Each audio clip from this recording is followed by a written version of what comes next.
লোকসভাৰ অভিজ্ঞতা বেলেগ, বিধানসভাৰ অভিজ্ঞতা বেলেগ। নিশ্চয়। আজি যিখিনি আপোনাৰ অভিজ্ঞতা হ'ল, যোৰহাটবাসী এবাৰ কাৰ পক্ষ ল'ব? মই ভাবোঁ সমগ্ৰ অসমবাসী আজি অসমৰ ভিতৰত পৰিৱৰ্তন বিচাৰিছে। য'তে যাওঁ মানুহবোৰে কয় অসমখন উদ্ধাৰ কৰক, নিকৃষ্ট ৰাজনীতি আমি আৰু সহ্য কৰিব নোৱাৰোঁ, আমি অসমীয়া সমাজ, সভ্য সমাজ, আমাক এনেধৰণৰ যি তুচ্ছ তাচ্ছিল্য ৰাজনীতি যি বৰ্তমানৰ মুখ্যমন্ত্ৰী কৰি আছে, আৰ্থিক বোজা যে এটা সৃষ্টি কৰি দিছে, নিবনুৱা সমষ্টি যে বৃদ্ধি কৰিছে, মদৰ সমস্যা, অপৰাধৰ সমস্যা, ড্ৰাগছৰ সমস্যা, ইয়াৰ পৰা উদ্ধাৰ কৰক। তো মই দেখা পাইছোঁ যে লোকসভা নিৰ্বাচনত মানুহে আমাৰ পৰা যিমান আশা কৰিছিল তাতকৈ দুগুণ বেছি আশা এইবাৰ বিধানসভা নিৰ্বাচনত কৰি আছে। যিহেতু লোকসভা নিৰ্বাচনত তেওঁলোকে মাত্ৰ এটা লোকসভা চিটত বিশেষ গুৰুত্ব দিছিল, কিন্তু এইবাৰ দেখা পাইছে যে সমগ্ৰ অসমত আমি পৰিৱৰ্তন আনিব পাৰোঁ। আজি আপুনি যোৰহাটত যেতিয়া মনোনয়ন দাখিল কৰিছে, আমি দেখিছোঁ যে আপুনি মন্দিৰ, মছজিদ, গীৰ্জা, গুৰুদ্বাৰ সকলোতে গৈ আপুনি আশীৰ্বাদ লৈছে। সকলো মানুহৰে এটা পবিত্ৰ দিন যেতিয়া মানে মনৰ মাজত তেওঁলোকে সাহসেৰে আগুৱাই যায়, সেই দিনটোত তেওঁলোকে তেনেকৈ আশীৰ্বাদ লয়। ভগৱানে জানে আপোনাক আচলতে সেই যিটো লক্ষ্য উদ্দেশ্যৰে আপুনি যোৰহাটত আগবাঢ়িছে সেয়া আপোনাৰ পূৰণ হ'ব নে নহয়, সময় ক'ব, আমি আজি ক'ব নোৱাৰোঁ। তথাপিও কেতিয়াবা এনেকুৱা হয় যে পৰিৱেশ পৰিস্থিতি দেখি মানুহে ভিতৰৰ পৰা গম পায়। আজি আপুনি যিহেতু মনোনয়ন দিছে, আজিৰ দিনটোতে হিতেন্দ্ৰ নাথ গোস্বামীও দিছে, আপোনাৰ যিগৰাকী ইয়াৰ মূল প্ৰতিদ্বন্দ্বী। তেখেত এনেকুৱা এজন ৰাজনীতিক, অসমৰ মানুহে এইবাৰ স্পষ্ট ৰূপত যোৰহাটক আন এটা দৃষ্টিভংগীৰে চাইছে, সেইটো হৈছে যে এইবাৰ সততাৰ ৰাজনীতি হ'ব আৰু ভদ্ৰ ৰাজনীতিক দুজনৰ মাজত যুঁজ হ'ব যোৰহাট বিধানসভা সমষ্টি। আৰু যোৰহাট বিধানসভা সমষ্টিৰ পৰা অসমৰ বাকী সমষ্টিসমূহলৈ এটা বাৰ্তা যাব, যিবিলাক নেতিবাচক কথা বতৰা, যিবিলাক লেতেৰা গালি গালাজ, বদনাম, এনেকুৱা ৰাজনীতিৰ পৰা অন্ততঃ মুক্ত থাকিব যোৰহাট। আৰু যোৰহাটে তাৰ ইতিমধ্যেই ইংগিত দিছে। আপুনিও চাগে গম পায়, কেইদিনমানৰ পূৰ্বে হিতেন্দ্ৰ নাথ গোস্বামী আপোনাৰ সন্দৰ্ভত খুব ভালকৈ কৈছে, আপুনিও কৈছে, আমি দেখিছোঁ। আৰু হিতেন্দ্ৰ নাথ গোস্বামীয়ে কৈছে যে তেখেত সাংসদ আৰু মই বিধায়ক। এতিয়া মোৰ কথাটো হ'ল, যোৰহাটৰ এটা নামেই আছে যে অভিজাত যোৰহাট বুলি, শৈক্ষিক নগৰী বুলি। ইয়াৰ মানুহৰ বিবেক, ইয়াৰ মানুহৰ সঁচাকৈ এটা বেলেগ এটা চিন্তাধাৰা আগৰ পৰাই আছে, মানুহে বিশ্বাস কৰে। দুয়োজন ভদ্ৰলোক, দল বাদ দিয়ক, দুজন ভদ্ৰলোকৰ মাজত যে যুদ্ধ হ'ব, আপুনি কনিষ্ঠ, তেখেত জ্যেষ্ঠ। অভিজ্ঞতাৰ ফালৰ পৰা তেখেত আপোনাতকৈ বয়সত বহুখিনি পৰিপক্ক আৰু আপুনি কনিষ্ঠ, কিন্তু সাংসদৰ অভিজ্ঞতাৰ পৰা আপুনি বেলেগ ধৰণে অভিজ্ঞতা পুষ্ট।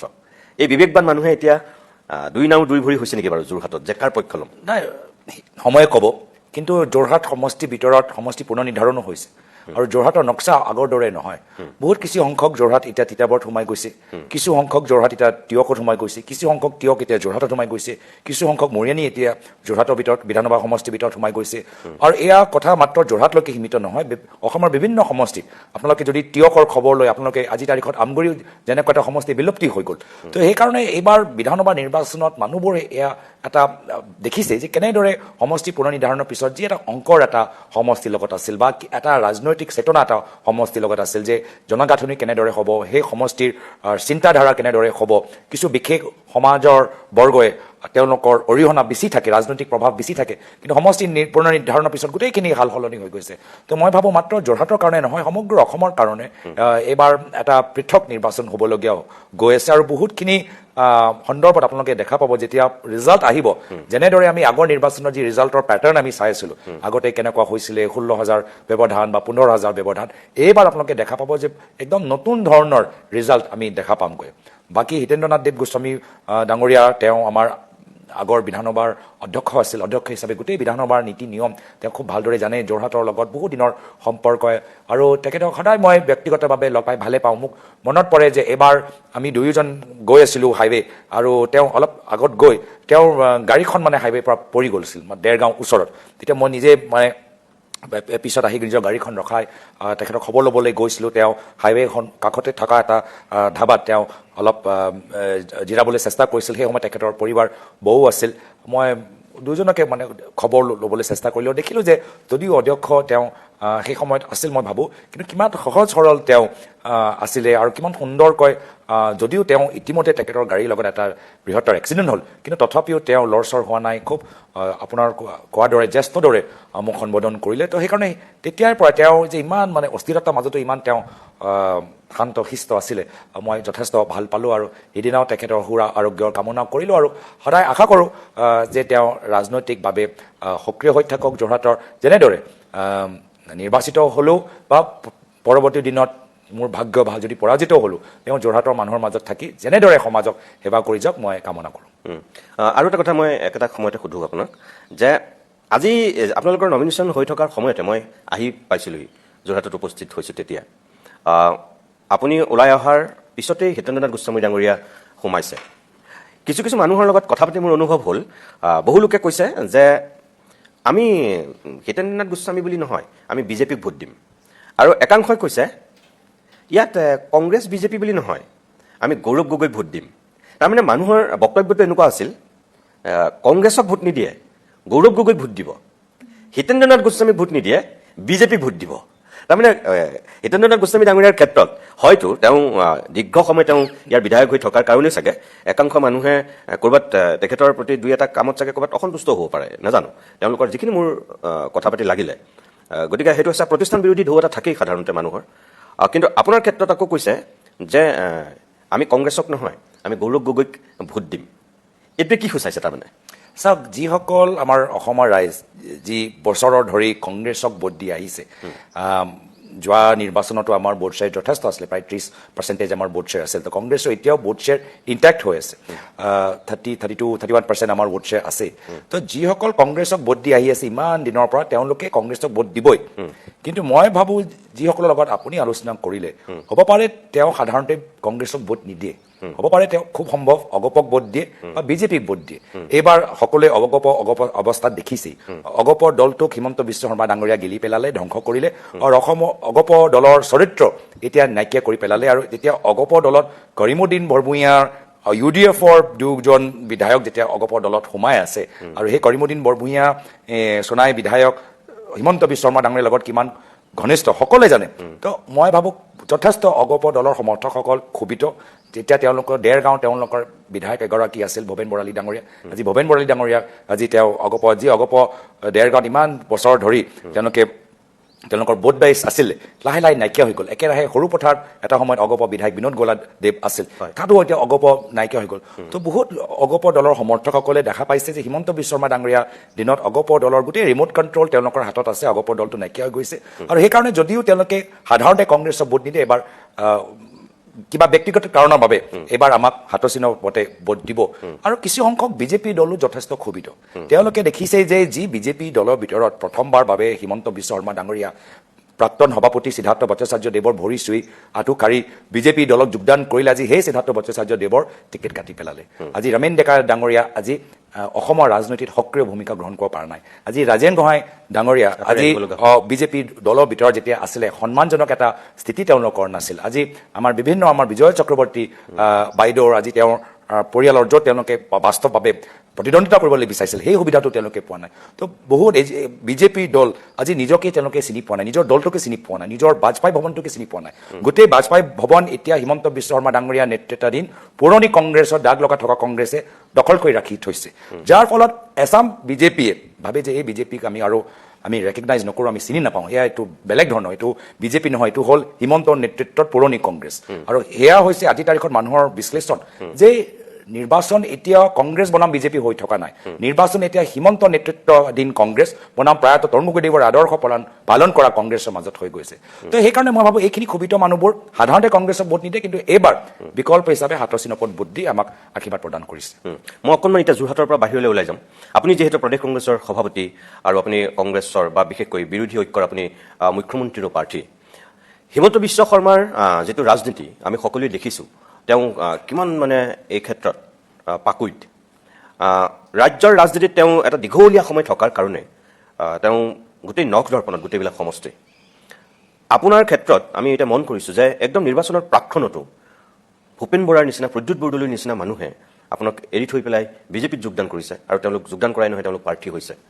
আজিৰ দিনটোত আপুনি নিজেই সভাপতি আপুনি নিজে প্ৰাৰ্থী আপুনি নিজেই চাগে এতিয়া ষ্টাৰ কেম্পেইনাৰ আৰু গোটেই কেম্পেইনিং কমিটিৰ চেয়াৰমেনজনেই যিহেতু গুচি গ'ল গতিকে আপুনি নিজেই চাগে এতিয়া কেম্পেইনিং কমিটিৰো মোটামুটি অঘোষিত চেয়াৰমেন আপুনিয়ে গোটেইখিনি কৰিব লাগিব নিজৰ কংগ্ৰেছ দলটোক কৰাৰ উপৰিও আপুনি মিত্ৰ দলৰ মুৰব্বী হিচাপে আপুনিতো অজাপ ৰাইজৰ দল বামপন্থী এখেতসকলৰো চাগে আপুনি সহায় কৰাকৈ আপুনি নিৰ্বাচনী প্ৰচাৰত অংশ ল'ব লাগিব সম্ভৱ হ'বনে ইমান কম সময়ত এতিয়া চাওক আপোনাৰ কোৱাৰ দৰে মই হিমন্ত বিশ্ব শৰ্মা ডাঙৰীয়া ৰাজনৈতিকভাৱে যে যথেষ্ট জ্ঞানী মই নাভাবোঁ তেওঁ 2-3টা অস্ত্ৰ আছে আৰু সেই অস্ত্ৰৰ বাহিৰে তেওঁ আৰু বেছি ৰাজনৈতিক তেওঁ কিবা জ্ঞান আছে মই নাভাবোঁ তেওঁ প্ৰথম অস্ত্ৰ হ'ল যে স্লিপাৰ চেল লগোৱা বি টিম লগোৱা তো প্ৰত্যেক দলৰ ভিতৰত অগপ দলৰ ভিতৰত আমাৰ দলৰ ভিতৰত UDFৰ ভিতৰত নিজৰ মানুহ লগাব পিছত গৈ যেতিয়া সুবিধা হৈ তেওঁলোকৰ কি কয় এক্সপায়াৰী যেতিয়া হৈ যায় সেইখিনি মানুহ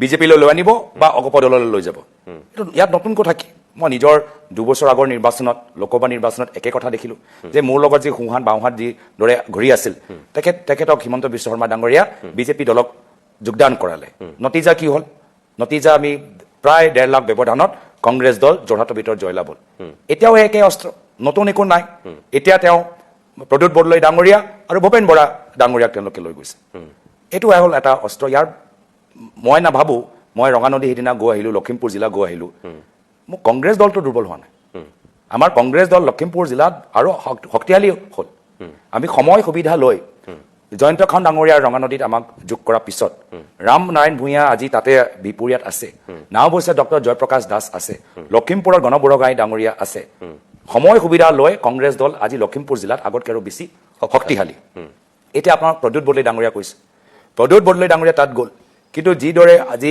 কাটিগড়া সমষ্টিত অমল জৈন ডাঙৰীয়া আহি আজি কাটিগড়া এজন স্থানীয় প্ৰাৰ্থী হিচাপে কংগ্ৰেছ দলৰ পৰা থিয় দিছে কিয়নো কাটিগড়া মানুহবোৰ বিচাৰে এজন স্থানীয় ব্যক্তি আৰু বিজেপি দলে আমাৰ পৰা লৈ যোৱা কমলক্ষ পুৰকাষ্টদেৱত কাঠিগড়াত আজি বিজেপি দলৰ প্ৰাৰ্থী হিচাপে কৰিছে উত্তৰ কৰিমগঞ্জৰ পৰা বিপৰীত আজি আমাৰ নন্দিতা গালোচা ডাঙৰীয়ানী এজন উচ্চ শিক্ষিত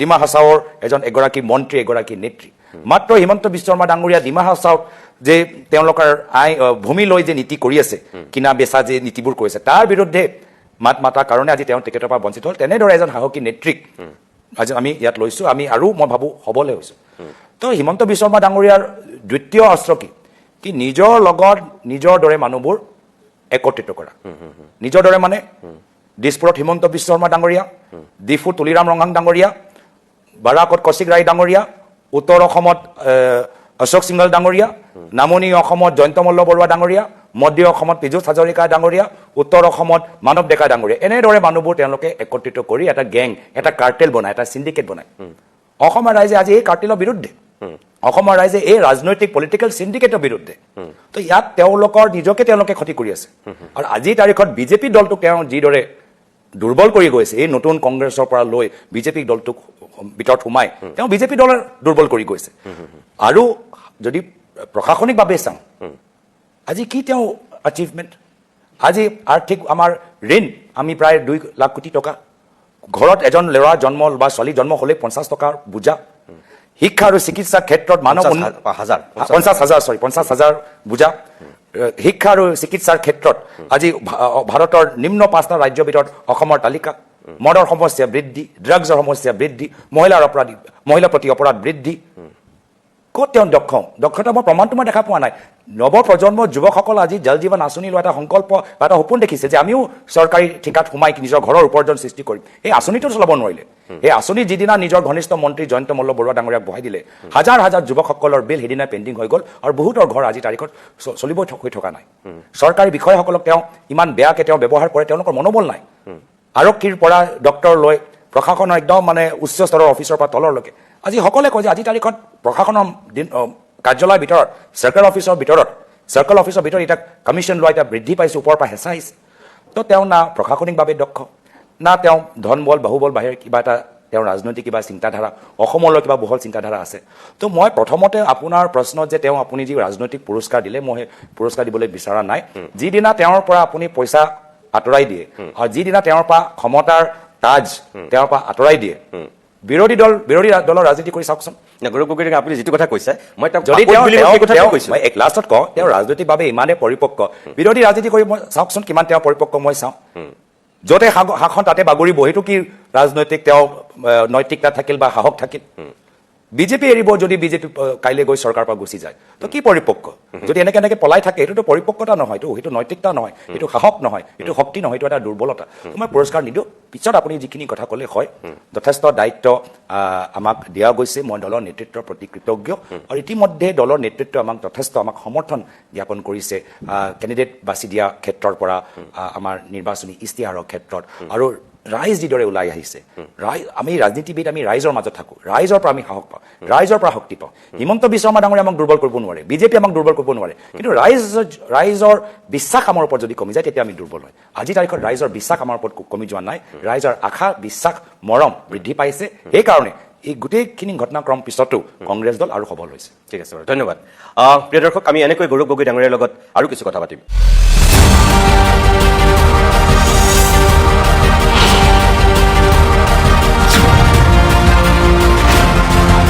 ইতিমধ্যে আপোনালোকে গমেই পাইছে, আজিৰ জনমতৰ অতিথি হৈছে কংগ্ৰেছৰ সভাপতি তথা যোৰহাট বিধানসভা সমষ্টিৰ প্ৰাৰ্থী গৌৰৱ গগৈ ডাঙৰীয়া। মই গগৈ ডাঙৰীয়া, মই আকৌ আপোনাৰ কাষলৈ আহিছোঁ। আপোনাৰ নেতৃত্বত প্ৰথমবাৰৰ কাৰণে মিত্ৰতাৰ ৰাজনীতি এইবাৰ অসমত বিৰোধী শক্তিয়ে কৰিছে।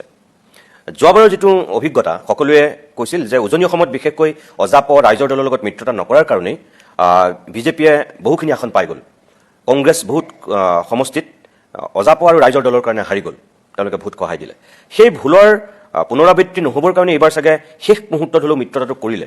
কিন্তু আপুনি নাভাবেনে যে যিধৰণে মিত্ৰতাটো হ'ব লাগিছিল আপোনালোকৰ, সঁচাকৈয়ে সেই মিত্ৰতাটো সঠিক ৰূপত নহ'ল, বা একেবাৰে লাষ্ট মুহূৰ্তত হ'ব নহ'ব এনেকুৱা হৈ একেবাৰে শেষ দিনটোত হ'লগৈ, যাৰ কাৰণে এতিয়া ধৰক বহু সমষ্টিত মানে প্ৰাৰ্থী দিব লাগে কাৰণে দি দিছে, তেনেকুৱা এটা পৰিৱেশ হোৱা নাইনে?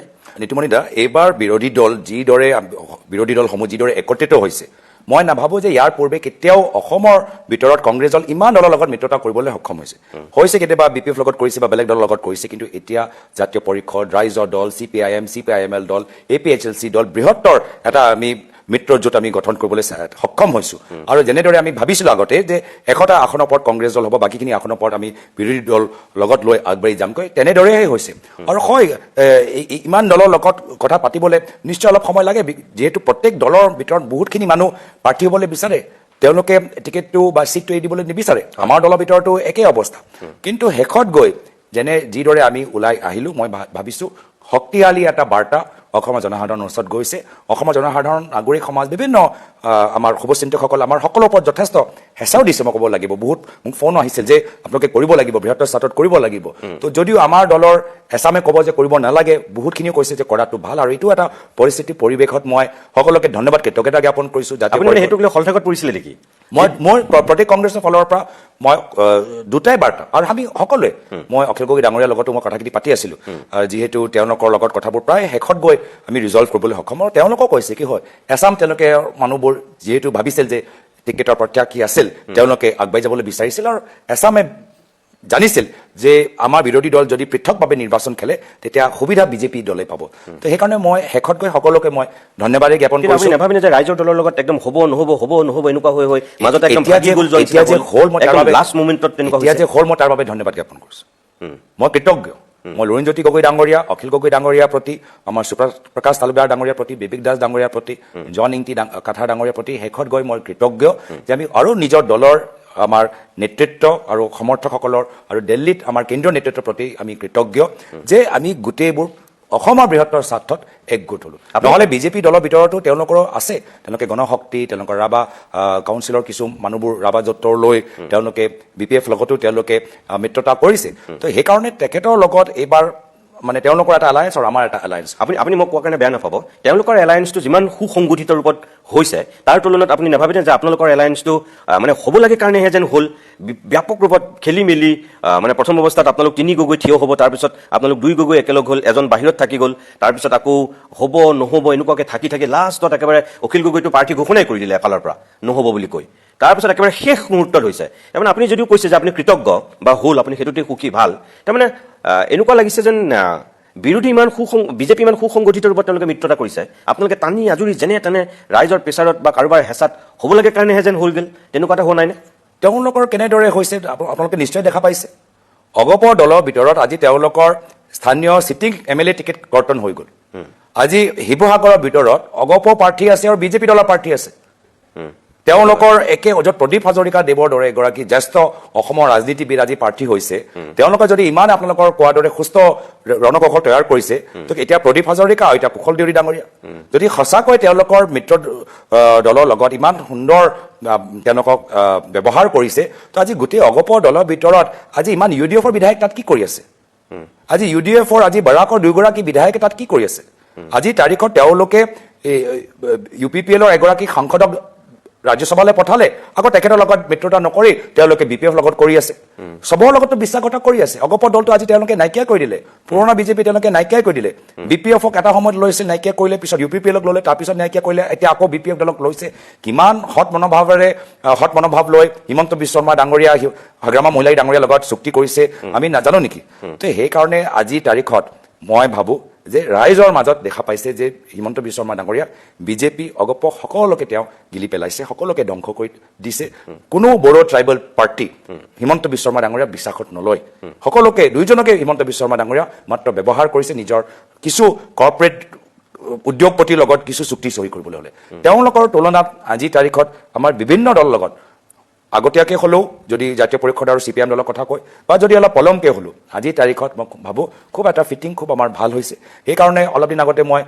যেতিয়া অখিল গগৈ ডাঙৰীয়া মনোনয়ন পত্ৰ দাখিল কৰিবলৈ গৈছিল আমিও একেলগে পিছে বিধানী দলৰ দলপতি দেৱব্ৰত শইকীয়া ডাঙৰীয়া মই উপস্থিত আছিলোঁ সেই তাৰ পিছদিনা মই লুৰিণজ্যোতি গগৈ ডাঙৰীয়া তেখেতৰ মনোনয়ন পত্ৰ দাখিল কৰাৰ সময়ত একেলগে আছিলোঁ যোৱাকালি লুৰিণজ্যোতি গগৈ ডাঙৰীয়া অসম জাতীয় পৰিষদ দলৰ প্ৰাৰ্থী সৰুপথাৰ সমষ্টি জীৱন চুতীয়া ডাঙৰীয়া হৈ মই প্ৰচাৰ চলাবলৈ আৰম্ভ কৰিছোঁ সেইফালেতো হিমন্ত বিশ্ব শৰ্মা ডাঙৰীয়া বিজেপি এতিয়াও নিজৰ মাজত যে জুই এই জুইটো নমাবলৈ সেই তাতেই তেওঁ ব্যস্ত আমিতো নিজৰ প্ৰচাৰ ইজনে সিজনক সহায় কৰা আমাৰ মৰিয়ানী জ্ঞানেশ্ৰী বৰা ডাঙৰীয়ানীক সহায় কৰা আমি তেনেদৰে পৰিকল্পনা জইণ্ট আমাৰ প্ৰথম মিটিঙে আমি তৈয়াৰ কৰি ল'লোঁ যে অহা 25 তাৰিখে আমাৰ প্ৰথম জইণ্ট ৰাজহুৱা সভা হ'বলৈ গৈ আছে তো মই ভাবোঁ বিভিন্ন তুলনাত বিভিন্ন ক্ষেত্ৰত আমি বিজেপি দলতকৈ বেছি আগতেকৈ আমাৰ তৈয়াৰী হৈ আছে এতিয়া ধৰক অখিল গগৈ ৰাইজৰ দলৰ কেইবাগৰাকীও প্ৰাৰ্থী শেষত কংগ্ৰেছৰ টিকট নোপোৱা মানুহ প্ৰাৰ্থী হ'বলগীয়া হৈছে তাৰমানে অখিল গগৈ ডাঙৰীয়াৰ যিটো আপোনাৰ লগত মিত্ৰতা হ'ল মই যিটো কথা ক'লোঁ শেষ মুহূৰ্তত হয় বাৰু অগপ আৰু বিজেপিৰ মাজতো এক্সচেঞ্জ হৈছে সেইটো মই অস্বীকাৰ নকৰোঁ আপুনি হয়তো মোক সেইটো কথা ক'ব পাৰে সেইকাৰণে মই কৈ দিছোঁ তেওঁলোকৰো এক্সচেঞ্জ হৈছে গতিকে আপোনালোকৰ মানে সেই এক্সচেঞ্জ থিয়ৰিটো মানে বিজেপি এজেপি যেনেকৈ হ'ল আপোনালোকৰ আৰু ৰাইজৰ দলৰ মাজত সেইটো থিয়ৰি মানে এপ্লাই হ'ল নেকি নাই আজি চাওক ৰাইজে আজিৰ তাৰিখত চাই আছে যে বিৰোধী ঐক্যবদ্ধ বনাম বিজেপি নেতৃত্বাধীন তেওঁলোকৰ মিত্ৰজোঁটৰ তেওঁলোকৰ চৰকাৰ তো কোন প্ৰাৰ্থী ক'ৰ পৰা থিয় হৈছে ইমান মানে মই ইমান যে ৰাইজে চিন্তা কৰিছে ভাবিছে মই নাভাবোঁ ৰাইজে চাই আছে যে এয়া হ'ল বিজেপি পক্ষত থিয় হোৱা মানুহ এয়া হ'ল বিজেপি বিপক্ষত থিয় হোৱা মানুহ সেইজন কংগ্ৰেছৰ পৰা ৰাইজৰ দললৈ গৈছে বা ৰাইজৰ দল পৰা কংগ্ৰেছ আহিছে এইটো নহয় আজি মূল প্ৰশ্নটো হ'ল যে মানুহে হিমন্ত বিশ্ব শৰ্মা ডাঙৰীয়াক পুনৰবাৰ অসমৰ মুখ্যমন্ত্ৰী হিচাপে নিবিচাৰে তেওঁ যিদৰে দমন ভাবুকি ভয় ৰাজনীতি কৰে যি ধৰণৰ তুচ্ছ তাচ্ছিল্য কৰে নিবিচাৰে আৰু এছামে তেখেতক পুনৰবাৰ মুখ্যমন্ত্ৰী হিচাপে বিচাৰে তো এয়া হ'ল দুটা শিবিৰ আৰু এই শিবিৰটোৱে মানে মূল আজি প্ৰশ্ন আজি তাৰিখত যে হিমন্ত বিশ্ব শৰ্মা ডাঙৰীয়াক অসমৰ জনসাধাৰণে পুনৰবাৰ মুখ্যমন্ত্ৰী হিচাপে বিচাৰে নে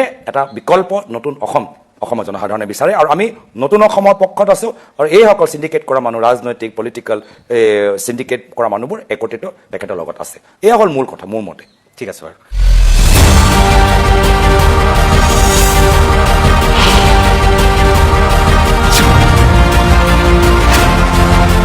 মই গৌৰৱ গগৈ ডাঙৰীয়া মানুহৰ মাজত এটা কিন্তু ধাৰণা আছে যেনে ধৰক বিজেপিয়ে ইমান বেছি এবাৰ আঁচনি দিলে ইমান বেছি হিতাধিকাৰী দিছে তেওঁলোকে সেই হিতাধিকাৰী লৈয়ে এইবাৰ নিৰ্বাচনটো জয়ী হ'ব বুলি বহুতে ভাবি লৈছে যেনে ধৰক এতিয়া মহিলাসকলক এবাৰ 9,000 এবাৰ 10,000 বহু মহিলা এতিয়া তেনেকুৱা প্ৰায় 40 লাখ মহিলা আছে মোটামুটি 19,000 মানকৈ টকা পাইছে তেওঁলোক মানে নিশ্চিন্ত হৈ আছে যে মহিলাখিনিয়ে তেওঁলোকক মানে এবাৰ চকুমুদি ভোট দিব তাৰপিছত যিসকল ইয়ং ভোটাৰ যুৱক যুৱতীসকলক তেওঁলোককো বিভিন্ন আঁচনিত মানে কাৰোবাক 25,000 দিয়াৰ পৰা ধৰি কাৰোবাক একেবাৰে 1,000 2,000 এনেকৈ কেটেগৰী ৱাইজত ভাগ কৰি আপুনি গমেই পাই চাগে স্নাতকোত্তৰৰ কাৰণে বেলেগ স্নাতকৰ কাৰণে বেলেগ আনকি একেবাৰে মেট্ৰিক দিয়াৰ ল'ৰা ছোৱালীক টিউচন কৰিব পৰাকৈও যাৰ ভোটাধিকাৰ নাই তেওঁলোক 16 বছৰ কিন্তু তেওঁলোককো এটা পইচা দিছিল গতিকে এই আঁচনিবিলাকে বিজেপিক মানে একদম ধুমুহাৰ গতিত ভোট দিব বুলি বিজেপিও দাবী কৰে আৰু একাংশ মানুহে তেনেকৈ ভাবে তাৰ বিপৰীতে কিন্তু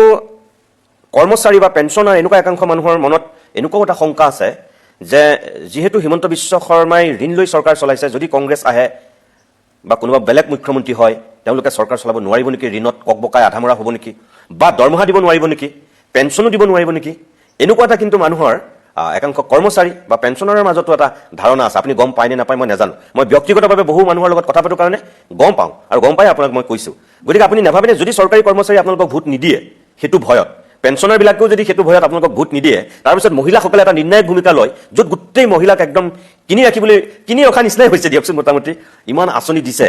গতিকে তেওঁলোক ইমান সুখী হৈ থকাৰ পিছত বিৰোধীক কিয় ভোট দিব তেওঁলোকে?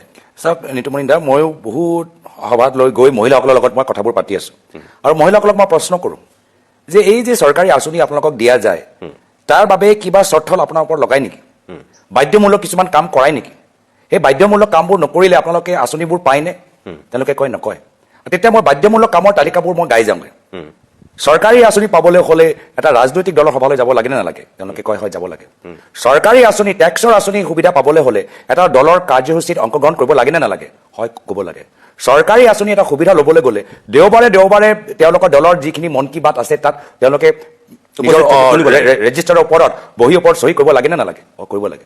চৰকাৰী আঁচনি যি আঁচনি তেওঁলোকৰ একাউণ্ট আজি DBTৰ দিনত একাউণ্টত ডাইৰেক্টলি সোমাব পাৰে, তথাপিও ঘৰৰ দায়িত্ব পাহৰি, ল'ৰা ছোৱালীৰ দায়িত্ব পাহৰি, হাজিৰাৰ দায়িত্ব পাহৰি, দোকানলৈ যোৱা, দৰৱ কিনা, গোটেইখিনি কথা পাহৰি গোটেই দিনটো তাত বিজেপি সভাত বহি থাকিব লাগে নে নালাগে? সময় নষ্ট কৰিব লাগে নে নালাগে?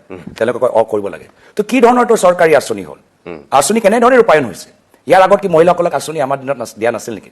মামনি, মাজনী, বাইদেউ, নবৌ, এই সময়ততো কেতিয়াও সোধা নাছিল যে আপুনি বিজেপি কৰে নে কংগ্ৰেছ কৰে? আজি তাৰিখতো ডাইৰেক্টলি যদি এগৰাকী মহিলাই যদি কয় মই কংগ্ৰেছ কৰোঁ, কংগ্ৰেছৰ সভালৈ যাওঁ, আঁচনিৰ নাম পৰা তেওঁ কৰ্তন হৈ যায়। কি ধৰণৰ চৰকাৰী আঁচনি হ'ল য'ত মহিলা বিজেপি কৰিলে আঁচনি পায়, বিজেপি নকৰিলে আঁচনি নাপায়? তো ক'ৰবাত ক'ৰবাত মহিলাৰ স্বাভিমানৰ ওপৰত আপোনালোকে আক্ৰমণ কৰিছে।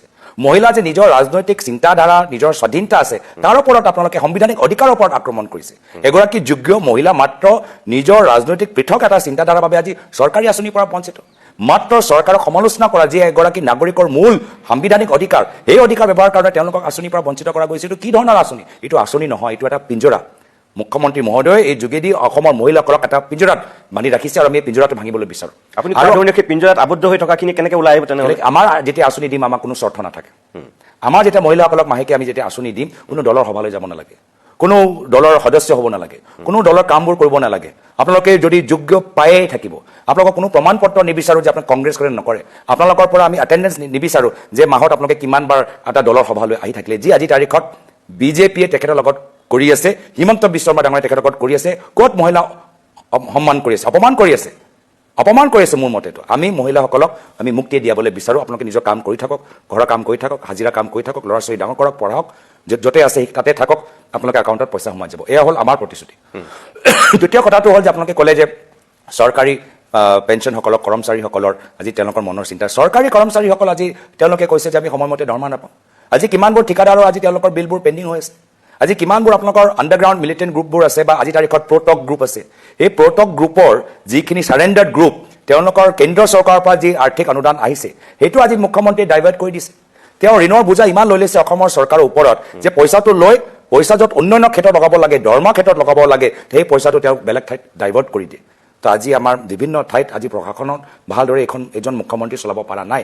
আৰু যেনেদৰে আমি কথা দিছোঁ কি যেতিয়া মুখ্যমন্ত্ৰী প্ৰায়তঃ তৰুণ গগৈদেৱ 2001 চনত অসমৰ দায়িত্ব লৈছিল, সেই সময়ত আৰ্থিক সংকট আছিল, শিক্ষকসকলে দৰমহা পোৱা নাছিল। মানুহৰ ভয়টো তাতেই এতিয়া যে আপোনালোক যদি আহে অগপৰ নিচিনা যদি দৰমহা দিব নোৱাৰা হয়, মাহৰ পাছত মাহ যদি চৰকাৰী কৰ্মচাৰীয়ে দৰমহা নাপায়, হাহাকাৰ কৰিবলগীয়া হয়, তাৰমানে হিমন্ত বিশ্ব শৰ্মা থাকিলে অন্ততঃ ক'ৰবাৰ পৰা বুদ্ধি বাধা কৰি হ'লেও মানুহৰ ভয় নহয়, মানুহৰ ভয় নহয়, মানুহৰ আশা যে যেনে কংগ্ৰেছ চৰকাৰে 2001 চনত আৰ্থিক সংকটৰ পৰা আৰ্থিক এটা সবল স্থিতিলৈ লৈ গ'ল, শিক্ষকসকলে দৰমহা পালে, চৰকাৰী কৰ্মচাৰীসকলে ৰেহাই পালে, আকৌ কংগ্ৰেছ চৰকাৰ আহিলে আমাৰ আৰ্থিক অৱস্থা ভাল হ'ব। শিক্ষকসকল, চিকিৎসকসকল, আশাকৰ্মী, অংগনবাড়ী কৰ্মীসকল, আমি যিসকলে আজি তাৰিখত ৰেগুলাৰাইজ হ'বলৈ বিচাৰি আছে তেওঁলোকক আমি সন্মান দিম, সমান তেওঁলোকে দৰমহা পাব। আমাৰ পৰা 2001 চনত যিদৰে কংগ্ৰেছে কাম কৰিছিল আৰ্থিক এটা সবল স্থিতি আনিবলৈ, সেই একে আশা আজি তাৰিখত আমাৰ পৰা বৰ্তমান ৰাইজে কৰি আছে। আপুনি কৈছে আশা, মই কৈছোঁ তেওঁলোকে আশংকাহে কৰিছে, ভয়হে খাই আছে। আমাৰ দুই মত আছে ইয়াত। মই আপোনালোকৰ ইয়াত মোৰ সময়ত মই নাভাবোঁ, যিকে গাঁৱৰ ৰাইজে জানে যে আজি আৰ্থিক বোজা আছে। এই আৰ্থিক বোজা আজি এখন চৰকাৰে নিজৰ ঋণ মাৰিবলৈ কি কৰিছে, গাঁৱৰ ভিতৰত মদৰ দোকান খুলি এক্সাইজ ৰেভিনিউ বঢ়াবলৈ চেষ্টা কৰি আছে নিজৰ ধাৰটো মাৰিবলৈ। এয়া হ'ল হিমন্ত বিশ্ব শৰ্মা ডাঙৰীয়াৰ অৰ্থনৈতিক নীতি। ইমান তেওঁ দক্ষ যে আজি নিজৰ ঋণ মাৰিবলৈ আজি মদ বিক্ৰী কৰিবলৈ বাধ্য হৈ গৈছে, এয়া হ'ল তেওঁলোকৰ। আজি নিজৰ ঋণ মাৰিবলৈ হ'লে আজি মাটিৰ ওপৰত ষ্টেম্প ডিউটি বঢ়াই দিছে, এয়া হ'ল তেওঁলোকৰ আৰ্থিক নীতি। আজি নিজৰ ঋণ মাৰিবলৈ হ'লে আজি মাটি খাজনা তেওঁলোকে বৃদ্ধি কৰিছে, এয়া হ'ল তেওঁলোকৰ আৰ্থিক নীতি। ইলেক্ট্ৰিচিটিৰ দাম বাঢ়ি গৈছে। তো নিজৰ যে আৰ্থিক তেওঁলোকে চৰকাৰখন ভালকৈ চলাব পৰা নাই, ঋণৰ ওপৰত ঋণ লৈ গৈছে। সেই ঋণটো হিমন্ত বিশ্ব শৰ্মা ডাঙৰীয়া মাৰা নাই। সেই ঋণৰ বোজাটো আমাৰ ভৱিষ্যত নহয়, বৰ্তমানৰ অসমৰ ৰাইজে নিজৰ ষ্টেম্প ডিউটি, নিজৰ ইলেক্ট্ৰিচিটি বিল, নিজৰ এই যে গাঁৱৰ ভিতৰত যে এক্সাইজৰ এই যে মদ বেছি বিক্ৰী হৈছে GST যোগেদি, আজিৰ পৰা অসমৰ ৰাইজত এটা সংকটজনক স্থিতি, তাৰ পৰা আমি ৰেহাই দিবলৈ বিচাৰোঁ। আপুনি যে হিমন্ত বিশ্ব শৰ্মাক কৈছে তেওঁ কোনো অৰ্থনৈতিক এটা নীতি নাই, অকল ঋণ লৈছে আৰু তেওঁ এটাই নীতি, ঠিকাদাৰ নীতি।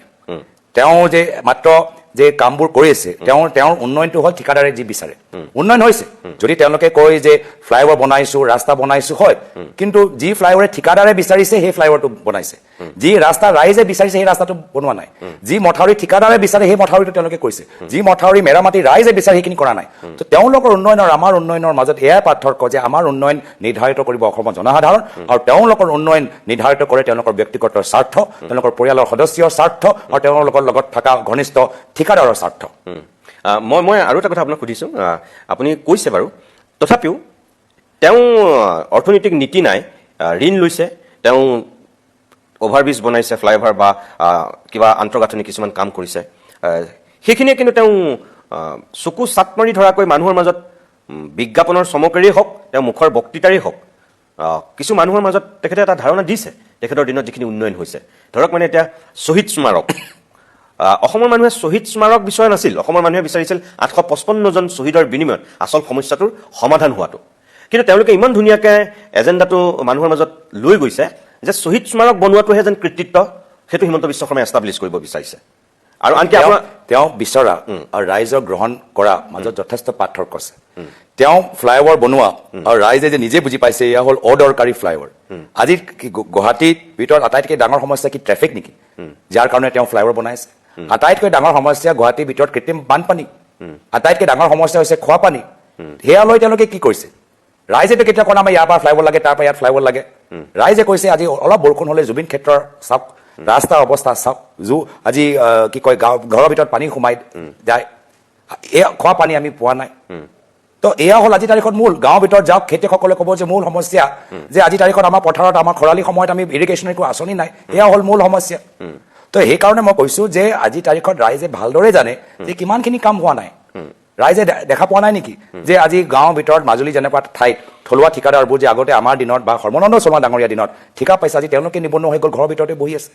আৰু সেই অঞ্চলৰ সেই ডিব্ৰুগড়ৰ চাৰ্কল অফিচাৰ বা BDO আজি ঠিকাদাৰৰ ওপৰত কোনো নিয়ন্ত্ৰণ নাই, যিহেতু ঠিকাদাৰ এতিয়া মুখ্যমন্ত্ৰীৰ কাৰ্যালয়ৰ পৰা নিৰ্ধাৰিত হয়। BDO কথা কিয় শুনিব যেতিয়া মুখ্যমন্ত্ৰীৰ পৰা অনুমতি লৈ আনিছে? তো ৰাইজে এইবোৰ চব বুজি পায়। তো অসমৰ ৰাইজ মুখ্যমন্ত্ৰী যিমানে বিজ্ঞাপন দিয়ক নিদিয়ক, অসমৰ ৰাইজে শক্তিশালী বিকল্প বিচাৰে আৰু মিত্ৰজোঁট বিচাৰে।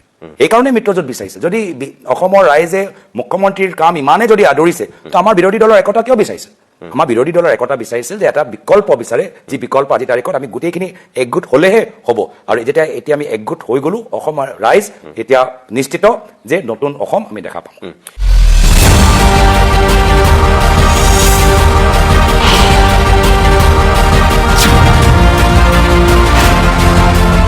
গৌৰৱ গগৈ ডাঙৰীয়া, আমি এইকেইদিনত মানুহৰ মুখত এটা কথা শুনিছোঁ, এইবাৰৰ বিধানসভা নিৰ্বাচনটোত বোলে একো ইছ্যু নাই, মানে ইছ্যু নোহোৱাকৈ ৰাজনৈতিক দলবিলাক এবাৰ মানে ফিল্ডত নামিছে আৰু এনেকৈ নিৰ্বাচনটো পাৰ হৈ যাব। আৰু সামাজিক মাধ্যমতো বহুত মানুহে লিখিছে যে এইবাৰ কোনো ইছ্যু নাই আৰু মানুহ এইবাৰ নীৰৱে আছে। কিছুমানে কয় যে এই নীৰৱে থকাটো বৰ শুভ লক্ষণ নহয়, কিছুমানে কৈছে যে এইটো চৰকাৰৰ বিৰুদ্ধে যাব পাৰে ৰায়টো, আৰু কিছুমানে কৈছে নহয়, নীৰৱে থকা মানে এইবাৰ বিৰোধীয়ে যিহেতু একো ইছ্যু খাৰা কৰিব পৰা নাই, গতিকে এইটো শাসক পক্ষৰ বাবে একদম চুনামি অহাকৈ বুজ যাব। সঁচাকৈ এইবাৰ নিৰ্বাচনটোত একো ইছ্যু নাই নেকি? চাওক, এইবাৰ নিৰ্বাচনত মূল বিষয়টো হ'ল অসমৰ ৰাইজক তেওঁলোকে কেনেদৰে নেতৃত্ব বিচাৰে। আজিৰ তাৰিখত নেতৃত্ব ভয় আৰু ভাবুকিৰ ওপৰত নিৰ্ভৰ। চৰকাৰৰ বিৰুদ্ধে ক'লেই কাৰোবাৰ চাকৰি যাব পাৰে, কোনোবা জেললৈ যাব পাৰে, কোনোবা ঘৰৰ সন্মুখৰ ৰাস্তাবোৰ নহ'ব, কোনোবা বিলবোৰ পেণ্ডিং হৈ থাকিব। আজিৰ তাৰিখত মানুহবোৰে প্ৰশ্ন কৰিবলৈ ভয়, সমালোচনা কৰিবলৈ ভয়, সভালৈ যাবলৈ ভয়, বাহিৰত ওলাই যাবলৈ ভয়। এই যে ভয় যে সোমাই গৈছে ৰাইজৰ মাজত, ভাবুকি, এই ভয় যে সোমাই গৈছে চৰকাৰৰ প্ৰতি, মুখ্যমন্ত্ৰীৰ প্ৰতি, এই ভয়টো নাইকিয়া কৰাটোৱে হ'ল মূল বিষয়। আৰু এই ভয় সেইসকলে সৃষ্টি কৰিছে যিসকলে ৰাজনীতি নিকৃষ্ট, যিসকল মাত্ৰ ব্যক্তিগত স্বাৰ্থ ৰাজনীতি কৰে, যিসকল বিভিন্ন সিন্ডিকেটৰ লগত জড়িত। দুৰ্ভাগ্যজনক কথা যে অসম দৰে এটা ৰাজ্যৰ নেতৃত্ব আজি এনেকুৱা কিছুমান মানুহৰ হাতত আছে যিসকল গৰু সিন্ডিকেট লগত, যিসকলৰ নাম গৰু চোৰ দৰে মানুহবোৰ বুজি পায়, যিসকল মাটিৰ সিন্ডিকেটৰ লগত, যিসকলক মাটি চোৰ কিছুমানে গম পায় হিচাপে পৰিচয় দিয়ে। আজি জল জীৱন আঁচনিত কেলেংকাৰী, ভ্ৰষ্টাচাৰী আৰু মাত্ৰ পৰিবাৰৰ নামত আজি আমাৰ বিধায়ক, মন্ত্ৰী, মুখ্যমন্ত্ৰী পৰিবাৰৰ নামত চৰকাৰী আঁচনি হিতাধিকাৰীৰ তালিকাত নিজৰ পৰিবাৰৰ নামটো সোমাইছে। যি চৰকাৰী আঁচনি দুখীয়া মানুহৰ নাম এটা হিতাধিকাৰী নামত তালিকাত সোমাব লাগে, তাত বিধায়কৰ পৰিবাৰ, মন্ত্ৰী পৰিবাৰ, মুখ্যমন্ত্ৰী পৰিবাৰ তাত সোমাই আছে। এনেধৰণৰ ৰাজনীতিৰ পৰা অসমৰ ৰাইজে উদ্ধাৰ হোৱাটো বিচাৰে। তো মূল কথাটোৱে হ'ল, মূল বিষয়টোৱে হ'ল যে অসমৰ ভিতৰত এটা নিকাহ ৰাজনীতি ৰাইজে বিচাৰে, এটা চফাই অভিযান আমি চলাই আছোঁ। অসমৰ ৰাইজে পৰিষ্কাৰ কৰি আছে অসমৰ ৰাজনীতি বহুত লেতেৰা হৈ গৈছে যোৱা কিছু বছৰত, বিশেষকৈ হিমন্ত বিশ্ব শৰ্মা ডাঙৰীয়াৰ দিনত। এই লেতেৰা ৰাজনীতি অসমৰ ৰাইজে নিবিচাৰে, পৰিষ্কাৰ হোৱাটো বিচাৰে। চফাই অভিযান চলাবলৈ আমি কংগ্ৰেছ দল, জাতীয় পৰিষদ দল, ৰাইজৰ দল, CPM, CPIML, APHLC দল আৰু আমাৰ লগত বৃহত্তৰ অসমীয়া সমাজ একগোট হৈ অসমখন আমি চফা কৰিবলৈ ওলাই আহিছোঁ। এয়া হ'ল মূল বিষয় যে ক্ষমতা কোনো এটা বিশেষ মুখ্যমন্ত্ৰীৰ ওচৰত নহয়, ক্ষমতা ৰাইজৰ ওচৰত থাকক, এনেকুৱা এটা পৰিস্থিতি চৰকাৰ গঠন কৰিবলৈ গৈ আছে। গৌৰৱ গগৈ, বিজেপিয়ে বা মুখ্যমন্ত্ৰী হিমন্ত বিশ্ব শৰ্মাই কংগ্ৰেছৰ বিৰুদ্ধে বা আপোনাৰ বিৰুদ্ধে যিমানবিলাক নেৰেটিভ সৃষ্টি কৰিছিল, অতি শেহতীয়াকৈ কিছুমান কথা নোকোৱা হৈছে। যেনে ধৰক আপোনাৰ পাকিস্তান লিংকৰ কথাটো এতিয়া অকণমান তল পৰিছে, আপোনাৰ ফেমিলিৰ বিষয়টো এতিয়া অকণমান তল পৰিছে। হয়তো আপুনি যোৰহাটৰ কেণ্ডিডেট হোৱাৰ কাৰণেই চাগে এই বিষয়কেইটা অকণমান তল পৰিছে, কাৰণ যোৰহাট লোকসভাত অতি বেছি আপোনাৰ বিৰোধিতা কৰি পেলাই যেতিয়া গোটেই চৰকাৰখন উবুৰি খাই পৰিছিল, তাৰ ফল তেওঁলোকে যিহেতু হাতে হাতে পালে, গতিকে এইবাৰো আপোনাৰ এই যোৰহাটৰ সম্ভ্ৰান্ত মানুহৰ আগত তেনেকুৱা কথাবোৰ কৈ পেলাই চাগে বেছি ক্ষতিকাৰক হ'ব বুলি ভাবি তেওঁলোকে যেনেকৈ অলপ দিনৰ আগলৈকে যিমান কৈ আছিল এতিয়া তেনেকৈ কোৱা নাই। ক'ৰবাত হয়তো কৈছে, কিন্তু সততে মুখ্যমন্ত্ৰীয়ে সেই বিষয়টো এতিয়া এইকেইদিন কোৱা নাই, বা তেওঁলোকৰ বাঘা যিকেইজন নেতা তেওঁলোকে কোৱা নাই। তাৰপিছতো মই আপোনাক কওঁ যে এটা নেৰেটিভ তেওঁলোকে সৃষ্টি কৰি আছে এতিয়াও, যে কংগ্ৰেছ দলটো মিয়াৰ দল, মুছলমানৰ দল। এইটো এতিয়া আৰু কোনো হিন্দু নেতা নাথাকে, অকল আপুনি থাকিব আৰু ৰকিবুল হুছেইন থাকিব, কোনো হিন্দু নেতা থাকিব নোৱাৰে। একদম শেহতীয়াকৈ প্ৰদ্যুৎ বৰদলৈ আৰু ভূপেন বৰা যোৱাৰ কাৰণেতো তেওঁলোকে অধিক এই ক্ষেত্ৰত উৎসাহিত হৈ সেই বক্তব্যটো আৰু বেছি ৰাখিছে। আপুনি নাভাবেনে যে আগন্তুক দিনত এই নেৰেটিভটোৱে আপোনাক আৰু কংগ্ৰেছ দলক সঁচাকৈ ব্যাপক ৰূপত ক্ষতি কৰিব? ছাৰ, প্ৰথম কথাটো হ'ল যে মুখ্যমন্ত্ৰী মহোদয়ে মোক যিমান ব্যক্তিগতভাৱে আক্ৰমণ কৰি যায়, তেওঁ নিজৰ দুৰ্বলতাহে প্ৰমাণ কৰে। যেতিয়া তথ্যহীন, যুক্তিহীন কথাবোৰ কয় মোৰ আৰু মোৰ পৰিয়ালৰ ক্ষেত্ৰত, তো নিজৰ মানসিক দুৰ্বলতা বা নিজৰ ৰাজনৈতিক দুৰ্বলতা তেওঁলোকে প্ৰকাশ কৰে আৰু এক হিচাপে মোকতো হিৰো বনাই দিয়ে। তো মইতো তেখেতক ধন্যবাদ আৰু কৃতজ্ঞতা জ্ঞাপন কৰোঁ। মোক লৈ ব্যক্তিগত টিপ্পনী বা কথাবোৰ কয়, সেয়ালৈ মই ইমান কেয়াৰ নকৰোঁ, চিন্তা নকৰোঁ। কিন্তু মুখ্যমন্ত্ৰী জুবিন দাৰ সম্পৰ্কত এটা কথা কৈছিল যে বিধানসভা নিৰ্বাচনৰ আগত যদি জুবিন দাৰ ক্ষেত্ৰত তেওঁলোকৰ চৰকাৰ ন্যায় যদি দিব নোৱাৰে, তেতিয়াহ'লে এইখন চৰকাৰক অসমৰ ৰাইজে ভোট দিব নালাগে। এতিয়া মই সুধিবলৈ বিচাৰোঁ, সেইখিনি কথা কিয় নকয়? মোৰ সম্পৰ্কত কওক বা নকওক, সেইখিনি কথা যে জুবিন দাৰ ন্যায় সম্পৰ্কত যে ক'লে কি জুবিন দাক মই ন্যায় দিম এক হিচাপে, বিধানসভা আগতে ন্যায় দিম, ন্যায় দিলে ৰাইজে ভোট দিয়ক, আৰু ন্যায় যদি দিব নোৱাৰে তেতিয়া ৰাইজে ভোট দিব নালাগে, সেইখিনি কথা কোৱা আকৌ সাহস কিয় নাই? সেই কথাৰ হিচাপ কিয় নাই? আৰু দ্বিতীয় কথাটো হ'ল, আমাৰ দল যোৱা লোকসভা নিৰ্বাচনত AIUDF দলৰ মুৰব্বীক পৰাজিত কৰিলে, আৰু AIUDF দল প্ৰায় নাইকিয়া হৈ গ'ল, দুৰ্বল হৈ গ'ল। অসমৰ ৰাজনৈতিক ক্ষেত্ৰত কংগ্ৰেছ দল সোমাই আহি AIUDF দলটোক নাইকিয়া কৰি দিছে ৰাজনৈতিকভাৱে, আৰু AIUDF দলক জীয়াই কোনে ৰাখি থৈছে? হিমন্ত বিশ্ব শৰ্মা ডাঙৰীয়া। সেইদিনা যেতিয়া প্ৰমোদ বৰা ডাঙৰীয়া ৰাজ্যসভাৰ সাংসদ হ'ল, সেই সময়ত আমি দেখা পালোঁ যে অংকৰ অভাৱৰ কাৰণে বিজেপি দল AIUDFৰ বিধায়কসকলৰ ভোট তেওঁলোকে ল'লে। সেইদিনাই তেওঁলোকৰ দুই নাও দুটা ভৰি যে নীতি সমালোচনা কৰে আমাক আৰু ব্যৱহাৰ AIUDF কৰে নিজে, AIUDF বিধায়কক AGP দলক সোমালে, তেওঁলোকৰ ৰাজনৈতিকভাৱে তেওঁলোকৰ কেৰিয়াৰ বহলাইবলৈ চেষ্টা কৰিছে। আমি কোনো AIUDF বিধায়কক, চিটিং বিধায়কক আমি লোৱা নাই, কিন্তু তেওঁলোকক ভাল পায়। মুখ্যমন্ত্ৰী কৰিমুদ্দিন বৰভূঞাক ভাল পায়, মুখ্যমন্ত্ৰী সেই আৰু এজন নিজামুদ্দিন লস্কৰক খুব ভাল পায়, একদম মানে চিকুটি ধৰে মানে গালটো। তো সেইকাৰণে তেওঁলোকক জীয়াই ৰাখিবলৈ অগপ দলক দিছে। অগপ মানে কি? বিজেপি দলৰ মিত্ৰজোঁট। অগপ দলৰ আদৰ্শৰ চিন্তা নকৰে। সেইকাৰণে সেইদিনাই তেওঁৰ যে দুটা ভৰিত দুটা নাও AIUDF লয়, সেইদিনাই নাকচ হৈ গ'ল। মানুহে এতিয়া আকৌ মনত পেলাইছে, হয় এটা লালন টপ ইণ্টাৰভিউত বা এটা ইণ্টাৰভিউৰ ভিতৰত মুখ্যমন্ত্ৰী হিমন্ত বিশ্ব শৰ্মা ডাঙৰীয়াই নিজে কৈছে যে তেওঁতো আজমল ডাঙৰীয়াৰ লগত কথা পাতি থাকে, কেনেকৈ ভোট দিব লাগে, কেনেদৰে ৰণকৌশল। তো সেইকাৰণে দুয়োজন মানে যে মই আগতেও কৈছিলোঁ চলে চিনেমা জে বিৰো, সেই কথাখিনি ৰাইজে গম পায়। আমি কংগ্ৰেছ দলে AIUDF দলক নাইকিয়া কৰিলোঁ, আৰু বিজেপি হিমন্ত বিশ্ব শৰ্মা ডাঙৰীয়াই AIUDFৰ বিধায়কসকলক জীয়াই ৰাখিবলৈ বিচাৰে। তাৰমানে আহি থকা দিনত আপুনি ক'ব বিচাৰিছে যে তেওঁলোকৰ যিটো নেৰেটিভ আপোনালোকক লৈ বা আপোনাক লৈ এইটোৱে কামত নিদিয়ে। আপুনি মানে মুছলমান মানুহৰ যিমান ভোট পাব সিমানে আপুনি হিন্দু মানুহৰো আপুনি ভোট পাব?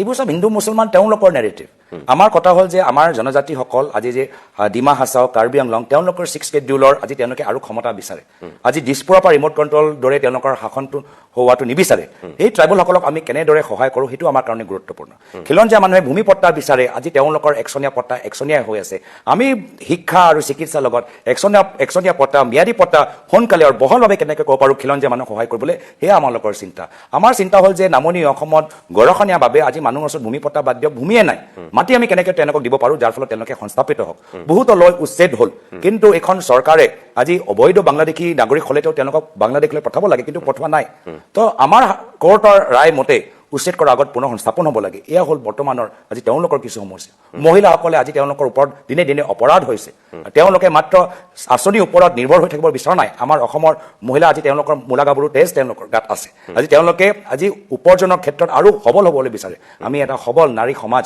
অসমৰ ভিতৰত গঢ় দিবলৈ বিচাৰোঁ যুৱকসকলক উদ্যোগত আমি লৈ যাবলৈ বিচাৰোঁ সেইকাৰণে এইখিনি বিষয় লৈ অসম আগুৱাই যাওক ৰাজনীতি পৰিষ্কাৰ হওক আমি সকলোৱে বন্ধুত্বমূলক আমাৰ যোৰহাটৰ কথা আগৰ পুনৰবাৰ কৈছোঁ ৰাজনৈতিকভাৱে আমাৰ চিন্তাধাৰা পৃথক হ'ব পাৰে কিন্তু আমি ব্যক্তিগতভাৱে শত্ৰুতা আমাৰ সমাজৰ পৰা নাইকিয়া কৰাটো বিচাৰোঁ মই আপোনাক কিছু সময় পূৰ্বে কৈছিলোঁ যে হিমন্ত বিশ্ব শৰ্মাৰ যিটো অৰ্থনৈতিক নীতি নাই বুলি আপুনি সমালোচনা কৰিছে একেটা কথাই মই আপোনাক ক'ব বিচাৰোঁ যে আপুনি যদি অসমৰ মানুহক আশ্বস্ত আৰু বিশ্বস্ত কৰিব বিচাৰিছে যে আমি এনেকুৱা এখন ভ্ৰষ্টাচাৰী চৰকাৰ আমি নিদিওঁ আৰু যিবিলাক বিভেদকামী কথা বতৰা সেইবিলাকৰ পৰা অসমৰ মানুহক মুক্ত কৰিম এনেকৈ যিখিনি কথা কৈছে এই গোটেই কথাখিনিৰ আচল কাঠামোটো হ'ব যে এটা নিজস্ব অৰ্থনৈতিক নীতি লাগিব আপোনালোকক অসমৰ মানুহে বিশ্বাস কৰিব লাগিব যে ৰাজ্যখন আপুনি কেনেকৈ চলাব আপুনি যিহেতু মুখ্যমন্ত্ৰী প্ৰাৰ্থী গতিকে আপুনি যদি চৰকাৰ গঠন কৰে মই মুখ্যমন্ত্ৰী প্ৰাৰ্থী নহয় কিন্তু চৰকাৰ আমাৰ হোৱাটো বিচাৰোঁ আৰু নিশ্চয় আপোনালোকৰ কোৱাৰ দৰে এইখিনি বিষয়ৰ ওপৰত আমাৰ চিন্তা আছে মই সেইটোকে কৈছোঁ অৰ্থনৈতিক নিৰ্দিষ্ট আপুনি এতিয়া ঋণ লোৱাটোক আপোনালোকে সমালোচনা কৰিছে ধৰক হয়নে নহয় গতিকে আপোনালোকেতো ঋণ ল'ব লাগিব আপোনালোকৰ নিজস্ব অৰ্থনৈতিক নীতিটো কি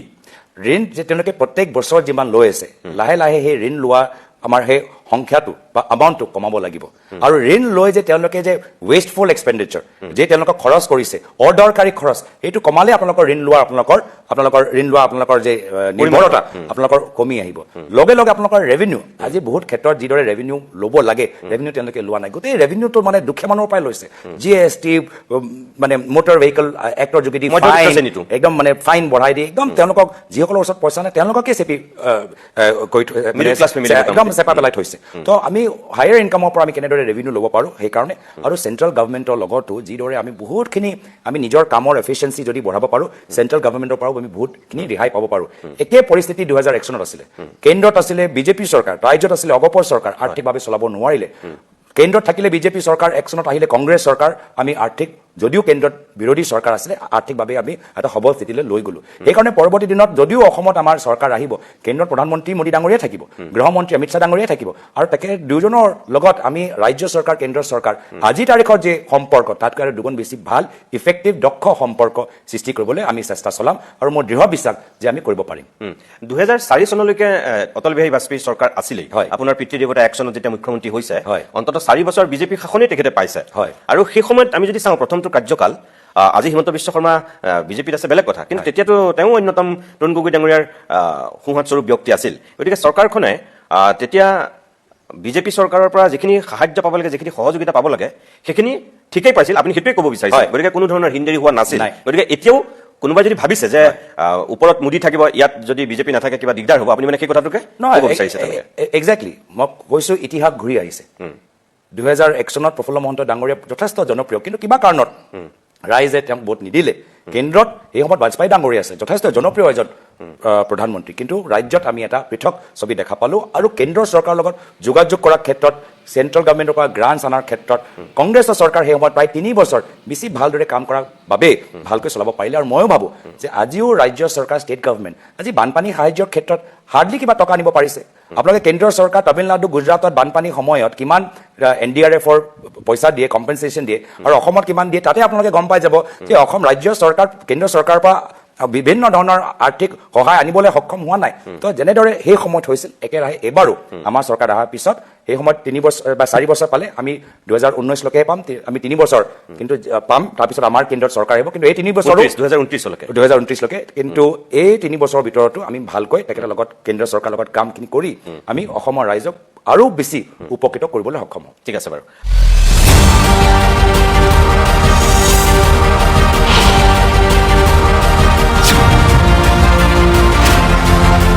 গৌৰৱ গগৈ ডাঙৰীয়া, মই অনুষ্ঠানটো শেষ কৰিম।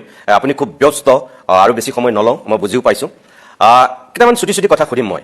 আপোনাৰ পিতৃদেৱতাৰ সমষ্টি তিতাবৰ, যোৱাবাৰ ভাস্কৰ বৰুৱা বিধায়ক হৈছিল আৰু আপোনাৰ তাত কিমান অৱদান আছিল আমি গম পাওঁ। কিন্তু সেই ভাস্কৰ বৰুৱাই এতিয়া টিকেট বঞ্চিত হোৱাৰ পিছত নিৰ্দলীয় হিচাপে আজি মনোনয়ন দাখিল কৰিছে।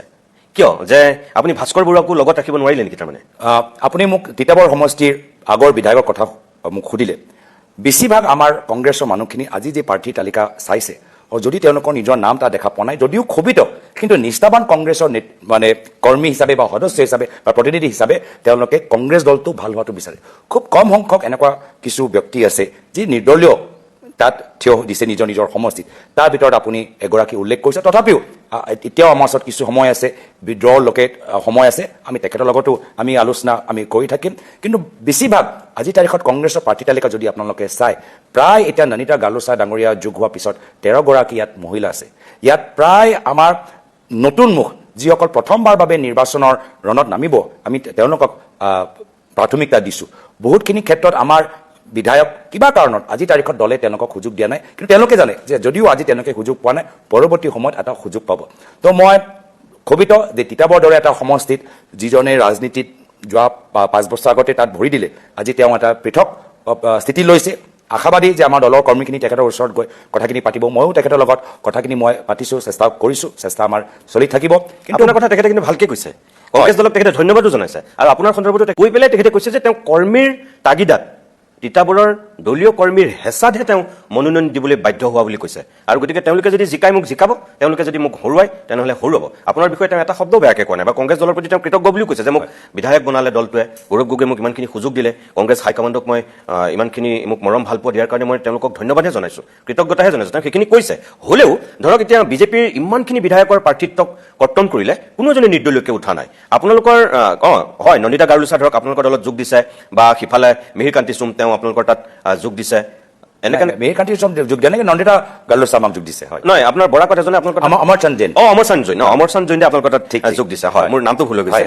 কিন্তু তাৰ বাহিৰে আপোনালোকৰতো আৰু কেইবাজনো বিধায়কৰ মানে টিকট কৰ্তন হৈছে, দুধনৈ বিধায়কৰ টিকট কৰ্তন হৈছে, বা এইফালে আমি ঢিঙৰ আমাৰ চিতন ৰাম বিধায়কৰ টিকট কৰ্তন হৈছে, বা এইফালে আমি যদি চাওঁ শিৱামণি বৰাৰ টিকট কৰ্তন হৈছে। তেওঁলোকেতো নিৰ্দলীয়কৈ উঠা নাই। কিন্তু আপোনাৰ পিতৃদেৱতাৰ সমষ্টিত দলীয় কৰ্মীয়ে হেঁচা দিয়াৰ কাৰণেই সঁচাকৈ তেখেত উঠিছে, নে তেখেতক কোনোবাই বেলেগে উঠাইছে, স্পনচৰ কৰিছে? মানুহে কিন্তু তেনেকৈও অকণমান মানে আজি তেখেতে নমিনেশ্যন দিয়াৰ পিছত অকণমান তেনেকৈও কথা বতৰা পাতিছে। চাওক, মই পুনৰবাৰ কৈছোঁ, কংগ্ৰেছ দলৰ প্ৰকৃত কৰ্মীখিনি কংগ্ৰেছৰ ভাল হোৱাটো বিচাৰে, আৰু জনসাধাৰণৰ মাজত আজি সকলোৱে বিজেপিক পৰাভূত কৰি কংগ্ৰেছৰ নেতৃত্বৰ চৰকাৰ হোৱাটো বিচাৰে।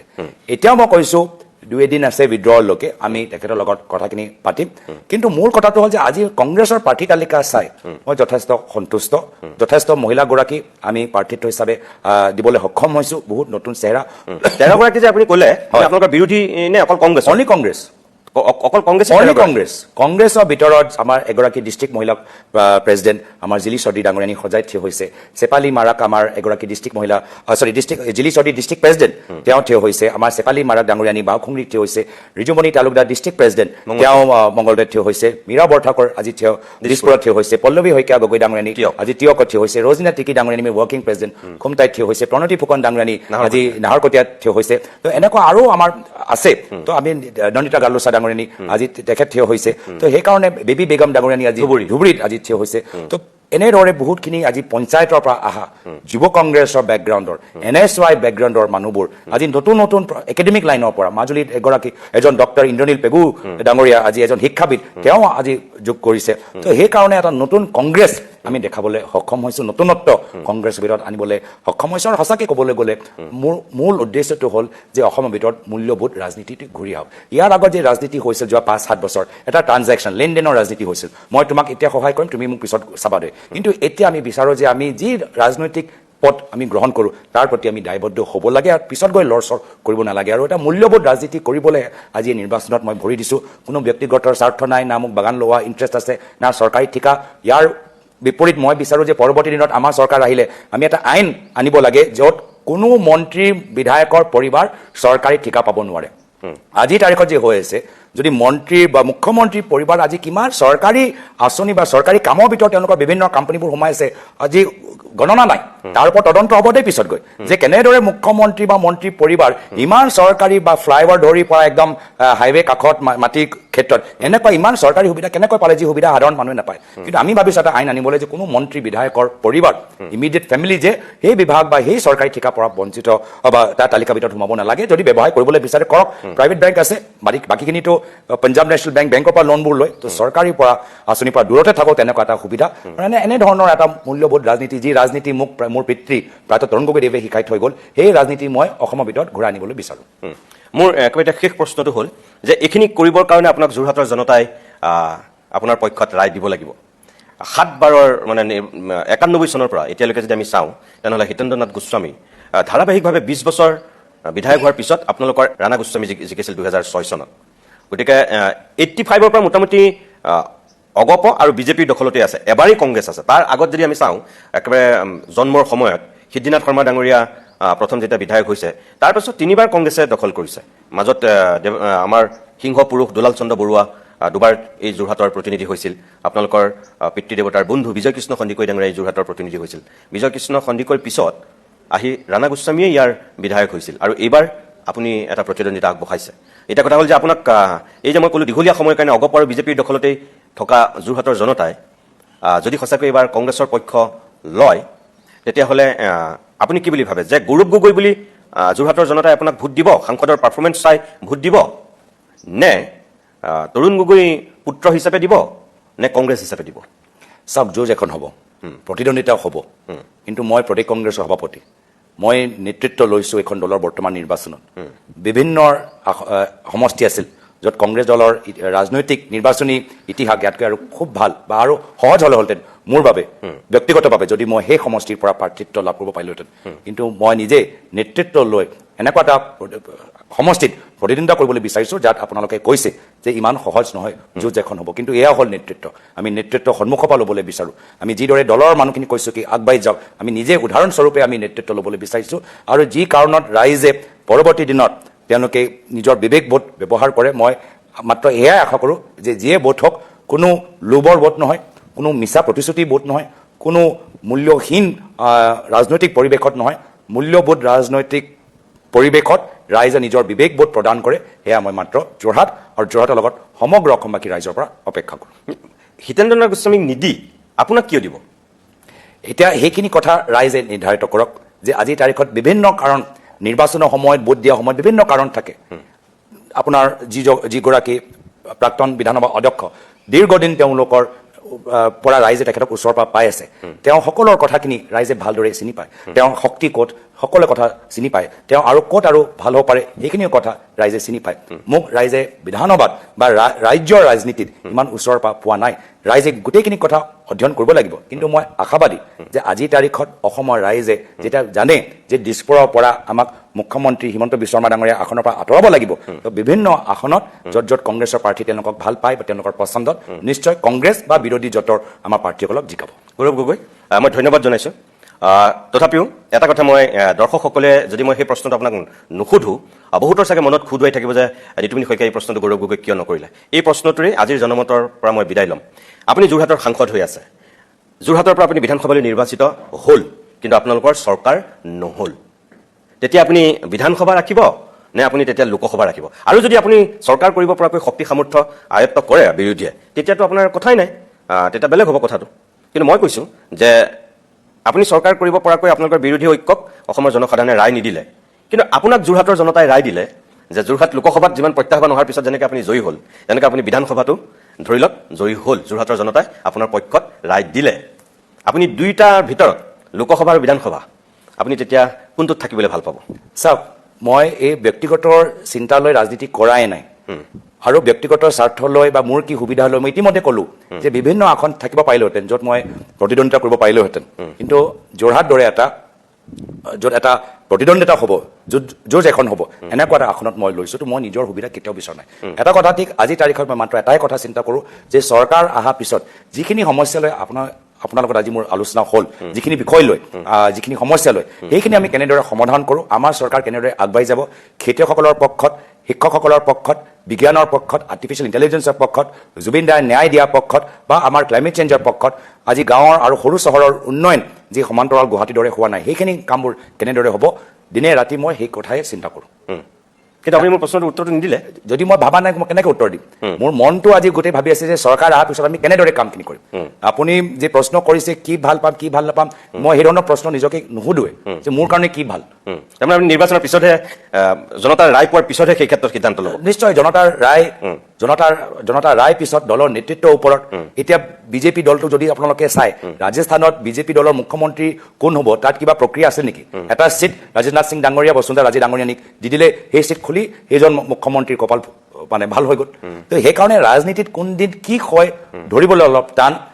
আমি ৰাজনীতিত কিয় ভৰি দিছোঁ, কি উদ্দেশ্য লৈ ভৰি দিছোঁ, সেই কথা মনত ৰখাটো বেছি গুৰুত্বপূৰ্ণ। মই কি উদ্দেশ্য লৈ ৰাজনীতিত সোমাইছোঁ সেই কথা বাৰম্বাৰ নিজকে মনত পেলাই থাকোঁ। অসমৰ সমস্যা আজিৰ তাৰিখত কি কেনেদৰে সমাধান কৰা যায় সেইখিনি কথা মোক বাৰম্বাৰ নিজকে মনত পেলাই থাকোঁ। মোৰ কি হ'ব কি নহয় এই কথাখিনি লৈ মই বেছি চিন্তা নকৰোঁ। ধন্যবাদ। প্ৰিয় দৰ্শক, ইমান সময়ে জনমতত আমি আজি যোৰহাটৰ কংগ্ৰেছৰ প্ৰাৰ্থী, প্ৰদেশ কংগ্ৰেছৰ সভাপতি গৌৰৱ গগৈ ডাঙৰীয়াৰ লগত কিছু কথা পাতিলোঁ। তেখেতৰ কথাখিনি শুনাৰ পিছত বাকী সিদ্ধান্ত আপোনালোকে ল'ব। এটা আদৰ্শ প্ৰতিষ্ঠা কৰিবৰ কাৰণে, প্ৰমূল্যবোধৰ ৰাজনীতি কৰিবৰ কাৰণে তেওঁ ওলাই অহা বুলি কৈছে। অসমখনৰ যিটো ৰাজনৈতিক বৰ্তমানৰ সাম্প্ৰতিক পৰিৱেশ পৰিস্থিতি সেয়া তেওঁ জৱনিকা পেলোৱাটো আশা কৰিছে। নতুন ভোটাৰ, যুৱ প্ৰজন্ম, মহিলাসকল, কৰ্মচাৰীসকলৰ প্ৰতি তেখেতে যিখিনি আহ্বান জনাইছে তাৰপিছত মোৰ ক'বলগীয়া একো নাই, আপোনালোকে বিচাৰ কৰিব। কিন্তু এইটো কথা খাটাং, যোৰহাটত এইবাৰ দুজন ভদ্ৰলোকৰ মাজত প্ৰতিদ্বন্দ্বিতা হ'ব বিধানসভাৰ নিৰ্বাচনত।